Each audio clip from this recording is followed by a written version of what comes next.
Hai semuanya, kembali lagi bersama aku, Adlina. Di video kali ini, seperti yang udah kalian lihat di judul, aku akan unboxing gold play button. So, kalau buat kalian yang penasaran, stay tune terus ya.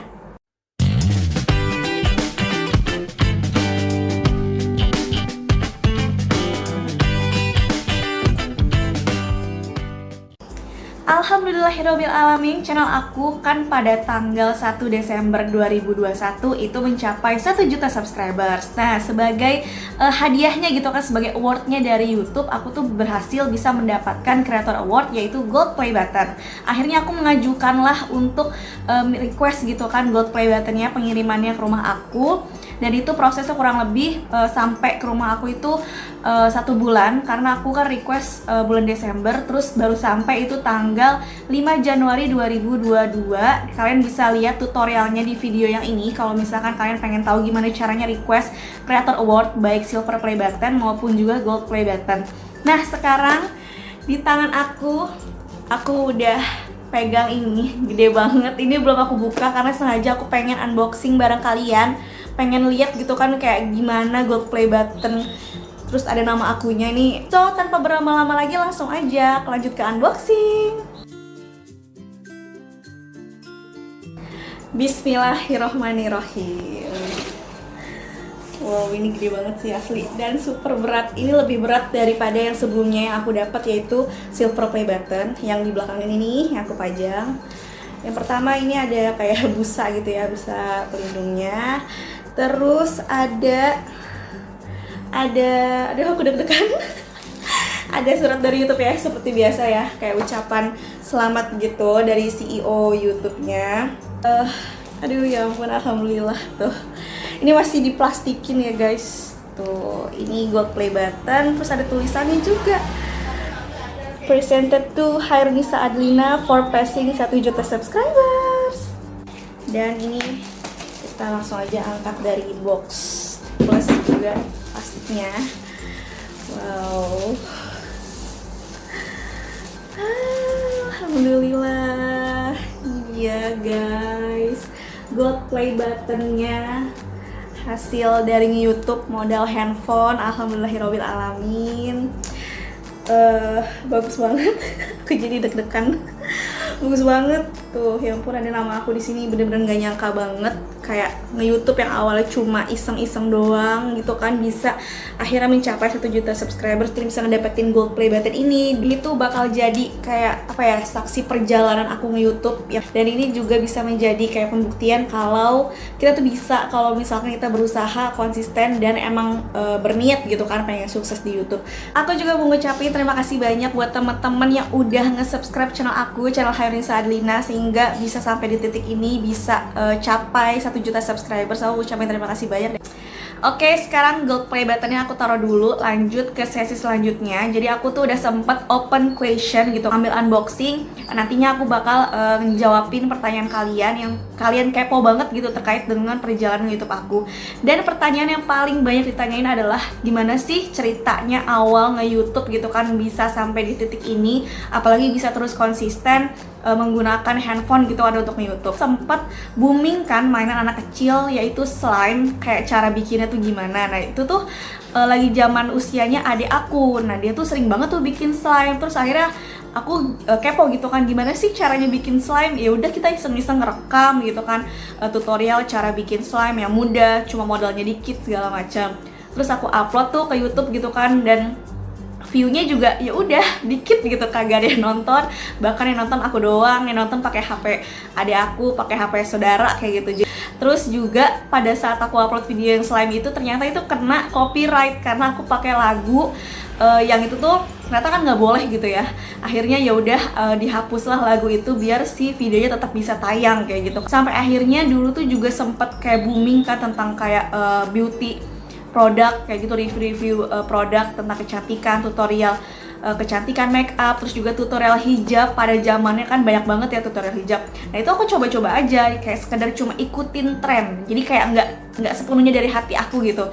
Karena aku make up pun juga biasa banget, nggak jago-jago banget gitu kan. Bahkan kayak ya udah alat make up yang aku punya itu doang gitu. Hasilnya juga gitu-gitu aja. Terus juga tutorial make up ya udah gitu-gitu aja gitu, nggak ada sesuatu yang wow banget gitu. Jadi aku cuma ikutin tren yang ada pada saat itu dari tahun ke tahun.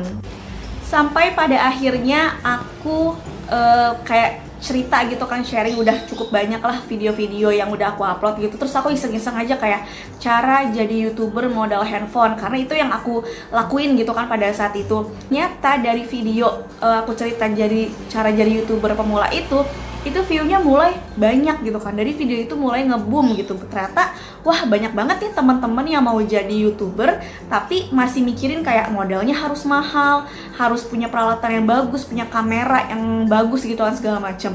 Jadi kayak mereka tuh mulai kebuka gitu loh, oh ternyata YouTube bisa loh pakai handphone. Dan dari situ video aku meledak, terus juga channel aku cukup banyak yang nonton videonya gitu kan. Sampai pada akhirnya aku kayak setting-setting video YouTube itu, aku kayak nyari-nyari tutorial tuh pada saat itu tahun 2016 ya. Itu tuh susah banget, kayak masih minim banget konten kreator yang bikin topik seputar tutorial YouTube. Kayak dari situ aku mulailah, oh iya kan banyak nih orang-orang yang mau jadi YouTuber gitu kan.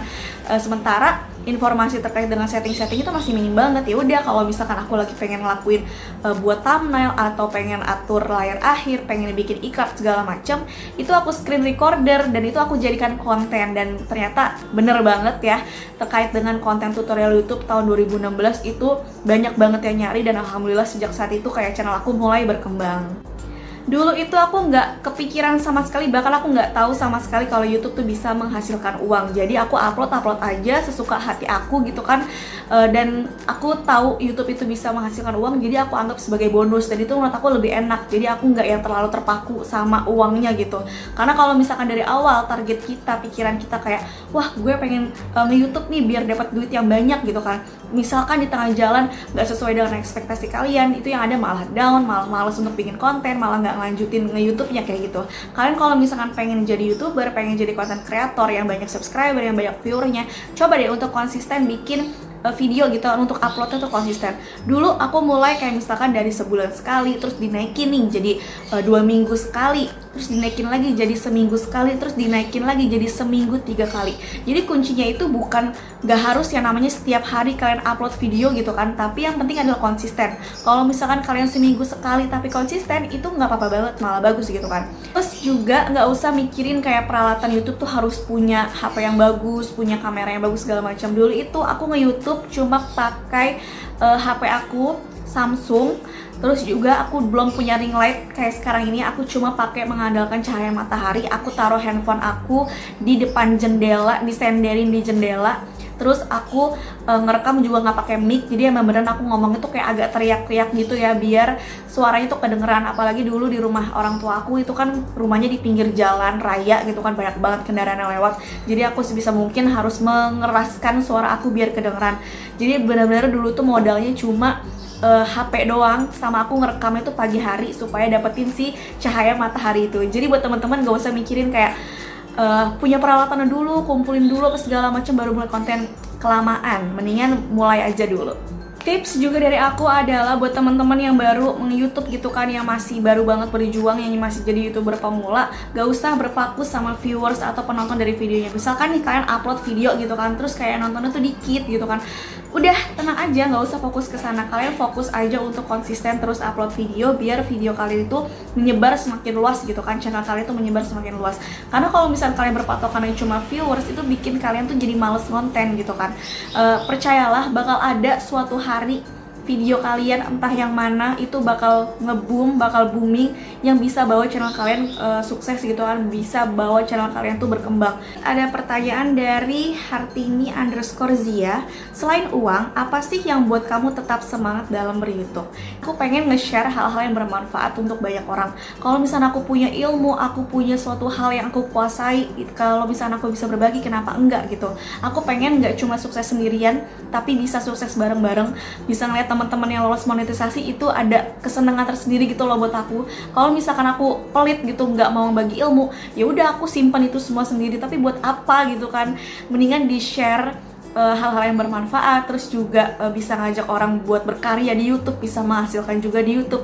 Jadi lebih ke fungsinya tuh banyak banget gitu, bisa bermanfaat untuk banyak orang. Plus aku pengen kasih tau juga kalau YouTube itu bisa buat semua kalangan, bisa buat siapa aja gitu kan, baik anak sekolahan gitu, terus juga anak kecil, terus juga ibu rumah tangga, orang yang bekerja di kantoran sekalipun, semuanya tuh bisa nge-YouTube, bisa menyalurkan hobinya di YouTube. Next, ada pertanyaan dari mylstk_, cara kakak tanggapin komen negatif orang-orang. Misalkan ada komen negatif, menurut aku nggak harus semuanya itu ditanggepin, nggak harus kita ngebales, nggak harus yang kita ngebela, oh enggak lo nggak bener apa segala macam. Tapi menurut aku komen-komen negatif itu perlu kita filter juga nih. Ada komen negatif yang emang dia tuh ngejelek-jelekin kita, ada yang komen negatif yang pengen membangun supaya kita lebih bagus lagi. Kalau misalkan komen-komen yang negatif tapi justru menjatuhkan tanpa memberikan saran atau masukan, itu abaikan aja, nggak usah yang kayak dipikirin harus ditanggepin segala macam, itu diemin aja, anggap aja itu kayak angin lalu. Tapi kalau misalkan komen-komen yang membangun, ngasih kritikan, kasih masukan, nah itu kita perbaiki nih. Mungkin ada yang kurang bagus nih dari omongannya kita, ada yang kurang bagus dari kontennya kita, nah kita perbaiki ke depannya.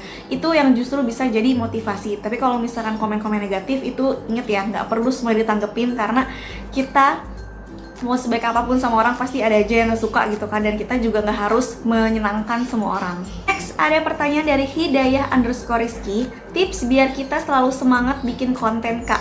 Nah ini balik lagi ke tujuan awal kita nge-YouTube tuh apa. Kalau misalkan sekedar ikut-ikutan tren, kalau sekedar pengen ngincer uangnya doang, terus tiba-tiba nggak sesuai nih sama ekspektasi kita, kayak nonton video ini dikit, pendapatan ini dikit, itu akan bikin kita males gitu kan. Tapi kalau misalkan kita punya tujuan di awal kayak oh iya saya pengen share hal yang bermanfaat untuk banyak orang, pengen ngajak orang sukses bareng, pengen nge-share apa yang kita tahu, ilmu yang kita tahu ke orang-orang banyak.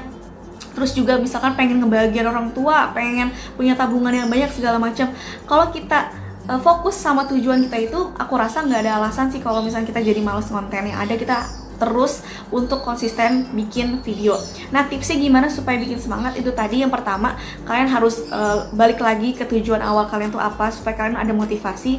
Terus juga kemudian tipsnya itu adalah coba kalian searching, terus juga cari-cari gitu kan topik yang menarik itu apa, supaya kalian nggak kehabisan konten. Karena ini adalah permasalahan YouTuber, kalau misalkan udah bingung kontennya apa, jadinya males, terus juga kebablasan, nggak upload video kayak gitu. Ada pertanyaan dari Denny Dwi Lestari, cerita senang sedihnya Say. Nah pastinya ya, selama perjalanan aku nge-YouTube dari tahun 2016 itu lebih banyak senangnya pastinya dong. Kayak alhamdulillah aku bisa punya banyak subscribers, bisa banyak punya penonton, terus juga penghasilan pastinya, terus juga merembet gitu kan ke media sosial aku, dapetin endorsan, tawaran kerjasama segala macamnya. Itu lebih banyak yang positifnya, lebih banyak yang senangnya.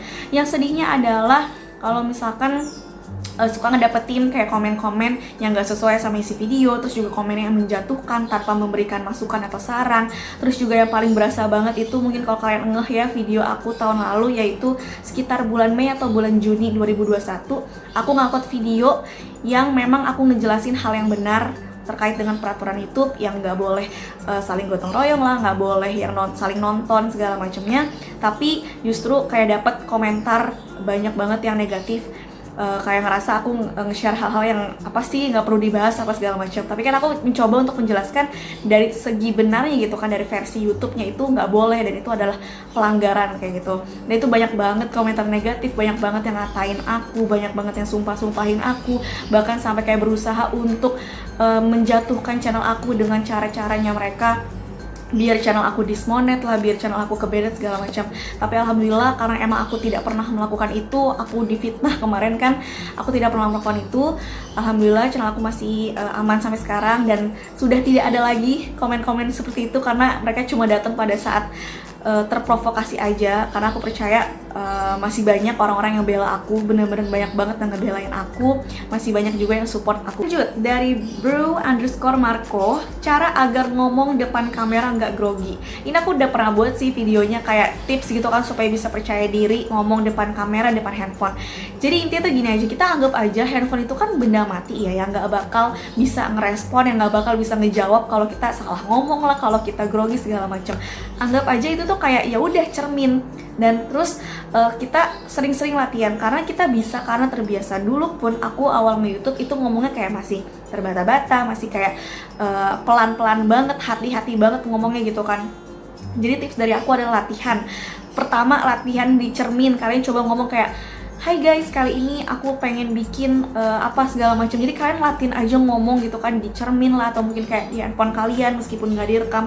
Itu untuk melatih kalian terbiasa di depan kamera dan melatih juga kayak kosakata biar lancar gitu. Kalau misalkan kalian nggak pernah latih untuk ngomong yang panjang, itu kalian akan bingung, ini ngomong apa ya, ngomong apa. Terus tipsnya dari aku adalah, sebelum kalian bikin video, coba deh kalian udah punya kayak poin-poin apa sih yang mau kalian omongin. Supaya apa? Supaya di video itu kalian nggak ngalor ngidul ngomongin hal-hal yang makin melebar kayak gitu. Jadi kalian biar fokus ngomong itu sesuai dengan poin-poin yang udah kalian bahas gitu kan, yang udah kalian tulis. Lanjut dari Zaeza_, kendala terbesar kakak nge-YouTube apa?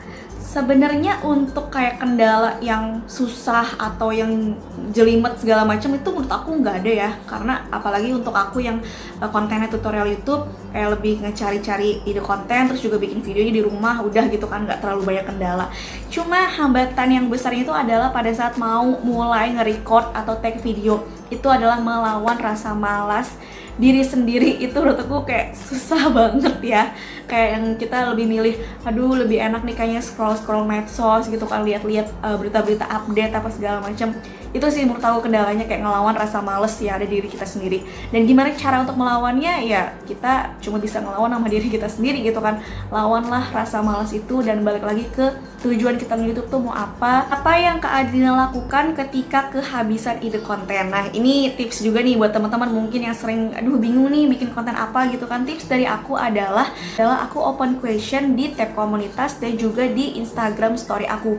Biasanya aku tanya, permasalahan apa sih yang sedang kalian rasakan gitu kan, masalah apa yang kalian rasakan seputar per-YouTubean, atau next mau dibikin video apa. Nah menurut aku itu ngebantu banget dari jawaban-jawaban followers dan juga subscribers aku, kayak oh ternyata permasalahan ini yang lagi banyak banget dicari. Ya udah aku cari informasinya yang valid gitu kan, berdasarkan pengalaman aku juga, ditambah dengan informasi yang valid dari support Google, artikelnya YouTube gitu kan. Jadi solusi yang aku tawarkan juga emang beneran nyata gitu dari YouTube itu sendiri. Itu sih tips dari aku, cari-cari juga topik-topik yang paling baik dicari di Google terkait dengan kontennya kita. Pertanyaan dari KNSWR_, gaji tertinggi dan terendah Kak. Ini banyak banget juga yang kepo gitu kan, kayak berapa sih pendapatan nge-YouTube. Jadi intinya nge-YouTube itu bukan dilihat dari jumlah banyaknya subscribers, tapi dari banyaknya video ditonton, dari lamanya durasi video kita yang ditonton. Dan pastinya antara YouTuber satu dengan YouTuber lainnya itu berbeda gitu kan, nggak bisa disamain. Untuk gaji tertinggi yang pernah aku dapetin yaitu 2 digit ya. Untuk detailnya aku nggak bisa ngasih tahu, intinya 2 digit, kalian bisa kira-kira sendiri berapa gitu kan. Kalau untuk yang terendahnya itu adalah gaji pertama yang aku dapetin dari hasil video yang bisa dimonetisasi adalah Rp5.000. Yap, bener banget. Awal-awal aku nge-YouTube, aku ngedapatnya itu adalah Rp5.000, dan alhamdulillah semakin banyaknya konten yang aku bikin, semakin banyaknya peminat di channelnya aku, bisa mendapatkan penghasilan 2 digit. Semoga itu bisa menjadi motivasi kalian untuk YouTube, tapi jangan dijadiin motivasi utama ya. Yap, itu dia tadi adalah video unboxing gold play button aku yang udah berhasil dapetin dengan jumlah subscriber 1 juta, dan juga Q&A. Semoga dari video ini kalian bisa mengambil hal-hal baik, bisa mengambil tips-tipsnya, bisa mengambil hikmahnya yang baik-baik aja gitu kan. Semoga video kali ini bermanfaat ya. Jangan lupa buat like this video, subscribe dan komen, dan share ke seluruh sosial media yang kalian punya. See you on my next video. Dadah!